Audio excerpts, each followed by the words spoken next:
కాంగ్రెస్ లో విభేదాలపై వరుస సమావేశాలు నిర్వహిస్తున్నారు ఏఐసీసీ ఇన్ఛార్జ్ మీనాక్షి నటరాజన్. పార్టీలోని విభేదాల పరిష్కారంపై ఫోకస్ చేశారు. ఇందుకోసం మంత్రులతో కలిసి వరుసగా భేటీ అవుతున్నారు. అసలు కాంగ్రెస్ పార్టీలో గొడవలేంటి, మంత్రివర్గ విస్తరణ ఎక్కడి వరకు వచ్చిందన్న అంశాలపై చర్చించారు. ప్రభుత్వ పథకాలు ప్రజల్లోకి ఎంతవరకు వెళ్తున్నాయి, ఎంత సమర్థవంతంగా అమలవుతున్నాయో అని ఆరా తీశారు. మంత్రివర్గ విస్తరణ, నామినేటెడ్ పదవుల భర్తీపైన చర్చించారు. ప్రజల్లో విశ్వాసాన్ని రాబోయే ఎన్నికల్లో అనుకూలంగా మార్చుకునేందుకు ప్రణాళికలు సిద్ధం చేయాలన్నారు. పార్టీ నేతలు సమన్వయంగా కృషి చేయాలన్నారు.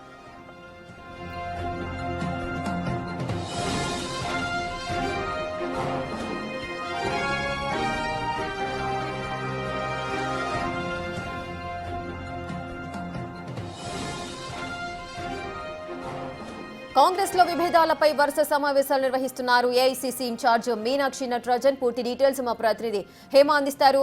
హేమ, ఈ వరుస సమావేశాలలో ఇన్ఛార్జ్ ఏ అంశాలపైన ఎక్కువగా ఫోకస్ చేశారు? మొత్తానికి ఏఐసీసీ వ్యవహారాల ఇన్ఛార్జిగా మీనాక్షి నటరాజన్ బాధ్యతలు స్వీకరించిన తర్వాత పార్టీని ప్రభుత్వాన్ని కలుపుకుంటూ పోవాలి అంటూ పెద్ద ఎత్తున కృషి చేస్తున్నారని చెప్పుకోవచ్చు. ఇందులో భాగంగా ఇప్పటి వరకు కూడా ఆల్మోస్ట్ పార్టీ ప్రభుత్వానికి సంబంధించినటువంటి ప్రతి ఒక్క ప్రజాప్రతినిధులతో కూడా మీనాక్షి నటరాజన్ భేటీ అయ్యారు. ప్రతి ఒక్కరితో కూడా మాట్లాడారు. అసలు అటు ప్రభుత్వంలో ఏం జరుగుతుంది, ఇటు పార్టీలో ఏం జరుగుతుంది, ఎవరి మనసులో ఏముంది అని కూడా అడిగి తెలుసుకున్నారు. ఇందులో భాగంగా మొదటి నుంచి కూడా అంటే వ్యవహారాల ఇన్ఛార్జ్గా బాధ్యతలు స్వీకరించిన తర్వాత మొదటిగా 12 విభాగాలకు సంబంధించినటువంటి నేతలతో మొత్తం ఎగ్జిక్యూటివ్ మీటింగ్ని ఏర్పాటు చేశారు. అనంతరం పార్లమెంటు నియోజకవర్గాల వారీగా ముఖ్య నేతలతో సమీక్ష సమావేశాన్ని ఏర్పాటు చేశారు. ఏప్రిల్లో మొత్తం 9 పార్లమెంట్ సెగ్మెంట్కి సంబంధించినటువంటి ముఖ్య నేతలతో సమీక్ష సమావేశాన్ని ఏర్పాటు చేశారు. అనంతరం అటు ఎమ్మెల్యే క్వార్టర్స్లో నేరుగా 119 నియోజకవర్గాలకు సంబంధించినటువంటి ఎమ్మెల్యేలు ఎమ్మెల్యేగా పోటీ చేసి ఓడిపోయినటువంటి నేతలతో కూడా భేటీ అయ్యారు. నేరుగా 1-to-1 మాట్లాడినటువంటి పరిస్థితి. సేమ్ టైం కార్పొరేషన్ చైర్మన్లు, ఎమ్మెల్సీలు, ఎంపీలతో కూడా మాట్లాడినటువంటి పరిస్థితి. అనంతరం ఇటు ఎవరైతే అబ్జర్వర్లు మొత్తం 35 జిల్లాలకు అబ్జర్వర్లు, కో అబ్జర్వర్లను వేశారో వాళ్ళతో కూడా ఒక మీటింగ్ని ఏర్పాటు చేశారు. ఇక ఏదైతే ఏప్రిల్లో జరిగినటువంటి పార్లమెంటు నియోజకవర్గాల వారీగా సమావేశం ఉందో అది కొద్ది రోజుల క్రితం బ్రేక్ పడింది. తిరిగి మొన్నటి నుంచి ప్రారంభమైనటువంటి పరిస్థితి. ఇక నిన్న మొత్తం 3 పార్లమెంట్కి సంబంధించినటువంటి ముఖ్య నేతలతో మీనాక్షి నటరాజన్ భేటీ అయ్యారు. అందులో భాగంగా మహబూబ్ నగర్, నాగర్ కర్నూల్, వరంగల్కి సంబంధించినటువంటి ముఖ్య నేతలతో నిన్న భేటీ అయ్యారు. ఈరోజు ఉదయం యాక్చువల్లీ నల్గొండ అండ్ భువనగిరికి సంబంధించినటువంటి ముఖ్య నేతలతో మీటింగ్ అవ్వాల్సి ఉన్నప్పటికీ కూడా కొన్ని అనివార్య కారణాల వల్ల ఈ మీటింగ్ అనేది పోస్ట్పోన్ అయింది. ఈరోజు సాయంత్రం కరీంనగర్కి సంబంధించినటువంటి పార్లమెంటు నియోజకవర్గ ముఖ్య నేతలతో కూడా మీనాక్షి నటరాజన్ సమీక్ష సమావేశాన్ని ఏర్పాటు చేయనున్నారు. అయితే ఈ సమీక్ష సమావేశానికి గల ప్రధాన అజెండా ఏంటంటే మొత్తం ఆ నియోజకవర్గానికి సంబంధించి గ్రౌండ్ లెవెల్లో ఉన్నటువంటి రియాలిటీతో పాటు క్షేత్రస్థాయిలో ఏ విధంగా పనిచేస్తున్నారు అండ్ ఎంటైర్ ఆ నియోజకవర్గానికి సంబంధించినటువంటి పూర్తి అప్డేట్స్ కూడా అడిగి తెలుసుకున్నారు. ప్రధానంగా అసలు ఏదైనా సమస్యలు ఉన్నాయా, లేదంటే అక్కడ ఉన్నటువంటి నేతల మధ్య ఏదైనా గ్యాప్ ఉందా, అసలు ప్రభుత్వం తీసుకొచ్చినటువంటి పథకాలను ప్రజల్లోకి తీసుకొని వెళ్ళడానికి ఆ నియోజకవర్గంలో ఉన్నటువంటి నేతలు ఎంతవరకు కృషి చేస్తున్నారు, సేమ్ టైం జిల్లా మంత్రులు, ఇన్ఛార్జ్ మంత్రులతో ఏదైనా గ్యాప్ ఉన్నా లేదంటే వాళ్ళ సమస్య ఏమైనా ఉన్నా సరే నేరుగా మీనాక్షి నటరాజన్కు చెప్పుకోవచ్చు అంటూ కూడా ప్రతి ఒక్కరికి అవకాశం కల్పించారు. యాక్చువల్లీ ఎమ్మెల్యే క్వార్టర్స్లో జరిగినటువంటి మీనాక్షి నటరాజన్ మీటింగ్లో నేరుగా వచ్చినటువంటి నేతలంతా మీనాక్షి నటరాజన్ ముందు మాట్లాడారు. కేవలం ఆ సమయంలో మీనాక్షి నటరాజన్తో పాటు ఆయా వచ్చినటువంటి నేతలు మాత్రమే ఉన్నారు. అంటే ఒక 1-to-1 ఏర్పాటు చేశారు. అక్కడ థర్డ్ పర్సన్ అనే వాళ్ళే లేరు. కానీ ఇప్పుడు జరుగుతున్నటువంటి మీటింగ్లో ఎంటైర్ నియోజకవర్గానికి సంబంధించిన నేతలంతా ఉంటారు. అటు టీపీసీసీ చీఫ్ మహేష్ కుమార్ గౌడ్తో పాటు ఇతర ముఖ్య నేతలు కూడా ఉంటారు. అయితే ప్రధానంగా నిన్న మనం చూస్తే అటు మహబూబ్ నగర్ నియోజకవర్గానికి సంబంధించిన నేతలు వచ్చినటువంటి సమయంలో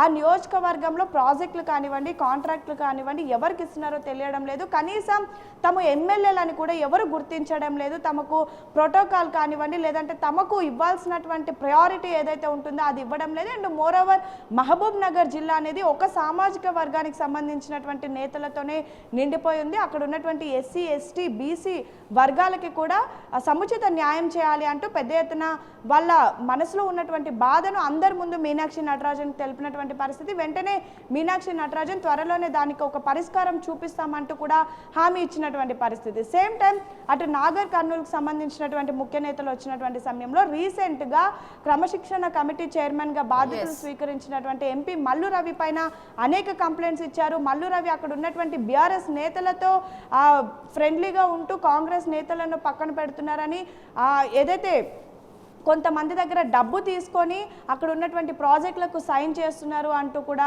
కొంతమంది ఆరోపణలు చేసినటువంటి పరిస్థితి. వెంటనే దానిపైన కూడా హైకమాండ్తో డిస్కస్ చేసి అసలు అందులో నిజాలు ఏమున్నాయో తెలిసి వెంటనే చర్యలు తీసుకుంటామంటూ కూడా మీనాక్షి నటరాజన్ నిన్న చెప్పడం జరిగింది. సేమ్ టైం వరంగల్కి సంబంధించినటువంటి నేతలు కూడా ఆయా జిల్లాకు సంబంధించినటువంటి మంత్రుల పైన కూడా కంప్లైంట్ ఇచ్చినట్టుగా సమాచారం అందుతోంది. అయితే ఈరోజు భువనగిరి నల్గొండకు సంబంధించినటువంటి మీటింగ్స్ ఉండాల్సినప్పటికీ కొన్ని రీజన్స్ వల్ల క్యాన్సిల్ అయింది. ఈవినింగ్ కరీంనగర్కి సంబంధించిన ముఖ్య నేతలతో కూడా మీనాక్షి నటరాజన్ సమీక్ష సమావేశాన్ని ఏర్పాటు చేయనున్నారు. మొత్తానికైతే ఈ సమీక్ష సమావేశాల తర్వాత అసలు పార్టీలో ఏం జరుగుతుంది అనేది మీనాక్షి నటరాజన్కు ఒక క్లారిటీ వచ్చింది. సేమ్ టైం ప్రభుత్వం తీసుకొచ్చినటువంటి పథకాలపైన పబ్లిక్లో ఎలాంటి రెస్పాన్స్ ఉంది, అసలు పబ్లిక్ ఏమనుకుంటున్నారు, క్షేత్రస్థాయిలో అసలు పార్టీ పైన ప్రభుత్వం పైన ప్రజలు ఏమనుకుంటున్నారు, అండ్ ఎవరెవరు ఎలా పనిచేస్తున్నారు, ఎవరెవరు ఏ పోస్టుల కోసం వెయిట్ చేస్తున్నారు, ఎవరు అర్హులు ఉన్నారు, వాళ్ళకి ఎలాంటి పోస్టులు ఇవ్వాలి, ఇవన్నీ కూడా మీనాక్షి నటరాజన్కి ఫైనల్ క్లారిటీ వచ్చిందని చెప్పుకోవచ్చు.